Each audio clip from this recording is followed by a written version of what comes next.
व्याजाचा धंदा करणारी माणसं नीट मेलीत. 5-6 जण बसले. तुम्ही गण किती लावा तुमचं वाटलंच. तुम्ही म्हणाल असं का म्हटलं महाराज, तुम्ही अभ्यास नाही केला. हे 16व्या अध्यायामध्ये 473 ओव्या आहेत.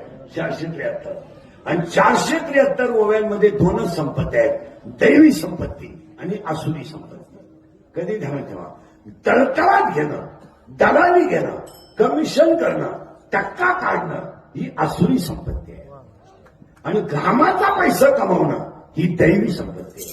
आणि दैवी संपत्ती पुढं कधीच आसुरी संपत्ती टिकत नाही.